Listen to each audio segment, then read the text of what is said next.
Hi అండి, welcome back to Gautami life style. ఈరోజు వీడియోలో హెల్తీగా ఇంట్లో పిల్లలకి గోధుమ పిండి బెల్లంతో బిస్కెట్స్ ఎలా చేసుకోవాలో చూపిస్తున్నాను. చాలా క్రిస్పీగా మరియు చాలా టేస్టీగా కూడా ఉంటాయి.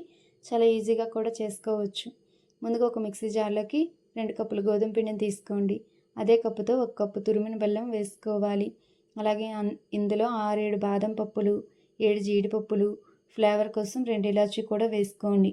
నేను ఇలాచీ పౌడర్ ఉంటే వేస్తున్నాను. 1/2 టీ స్పూన్ బేకింగ్ పౌడర్ను కూడా వేసుకోవాలి. ఇప్పుడు మధ్య మధ్యలో ఆపుతూ అంటే 4-5 పల్సెస్ ఇస్తూ గ్రైండ్ చేసుకోవాలి. అప్పుడే ఇందులో బాదం జీడిపప్పు చిన్న చిన్న పలుకులుగా గ్రైండ్ అయ్యి బిస్కెట్స్లో తినేటప్పుడు చాలా బాగుంటాయి. తర్వాత పిండిని ఒక ప్లేట్లోకి తీసుకోవాలి. ఇప్పుడు ఇందులోకి 1 కప్పు వరకు నూనె కానీ నెయ్యి కానీ తీసుకోవచ్చు. నేను ఇక్కడ నూనె తీసుకుంటున్నాను. ఇవి నెయ్యితో కనుక చేస్తే ఇంకా టేస్టీగా ఉంటాయి. ఈ పిండిలోకి కొంచెం కొంచెం నూనె వేస్తూ కలుపుకోవాలి. నూనె చాలకపోతే ఇంకా కొంచెం తీసుకోవచ్చు. కొన్నిసార్లు తక్కువ కూడా పడుతుంది, చూసుకొని వేసుకోండి. వీటిని అంతటినీ కలిపిన తర్వాత ఇలా ముద్దలుగా కలుపుకొని ఒక 15 నిమిషాలు పక్కన పెట్టుకోండి. ఒక 15 నిమిషాల తర్వాత చిన్న చిన్న ఉండలుగా చేసుకోవాలి. ఇక్కడ చూపిస్తున్న విధంగా తీసుకుంటే సరిపోతుంది. ఇంకా కొంచెం ముద్దను పక్కన పెట్టుకోండి. వాటితో నెలవంక బిస్కెట్స్ని కూడా ఎలా చేయాలో చూపిస్తాను. ముందుగా ఒక ఉండను తీసుకొని క్రాక్స్ లేకుండా మెల్లగా నీట్గా అద్దుకుంటూ బిస్కెట్ షేప్ని చేసుకోవాలి. ఇవి కొంచెం నిదానంగా చేయండి. అలా కాసేపు అద్దుకుంటే నీట్గా వస్తాయి. అన్నింటినీ అలాగే చేసుకోవాలి. ఇప్పుడు నెలవంక బిస్కెట్స్ని కూడా చేసుకుందాం. పిండిని ముందుగా ఇలాగా చూపిస్తున్న విధంగా స్క్వేర్ షేప్లో రెడీ చేసుకోండి. అంతటినీ కొంచెం గట్టిగా అద్దుకుంటూ చేసుకోవాలి.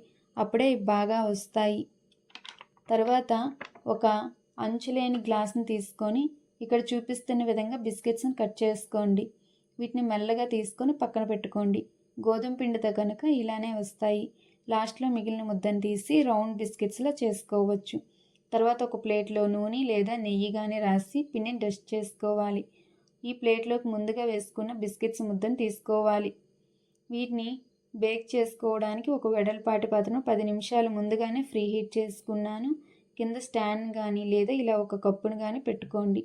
ఇప్పుడు ఈ ప్లేట్ను అందులో పెట్టి 20 నిమిషాలు లో ఫ్లేమ్లో బేక్ చేసుకోవాలి.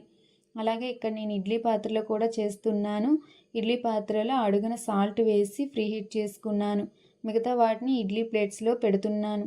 రెండింటి కూడా సేమ్ టైం పడుతుందండి. 20 నిమిషాల తర్వాత చూస్తే కింద బ్రౌన్ కలర్లో ఉంటే కుక్ అయినట్టే. అలాగే నెలవంక బిస్కెట్స్ కూడా అదే ప్లేట్లో పెట్టుకుంటున్నాను. ఇవి కూడా కుక్ అయిన తర్వాత చూపిస్తున్నాను. వీటిని వేడిగా ఉన్నప్పుడు తీయకూడదండి. వేడిగా ఉన్నప్పుడు ఇవి మెత్తగా ఉంటాయి. ఇవి చల్లారిన తర్వాత గట్టిగా అవుతాయి, ఈజీగా వచ్చేస్తాయి. ఈ విధంగా బిస్కెట్స్ని ఇంట్లోనే ఈజీగా చేసుకోండి. అంతే అండి, బిస్కెట్స్ అయితే చాలా బాగుంటాయి. మీరు ఒకసారి ట్రై చేయండి. ఇలాంటి హెల్తీ రెసిపీస్ కోసం మన ఛానల్ని సబ్స్క్రైబ్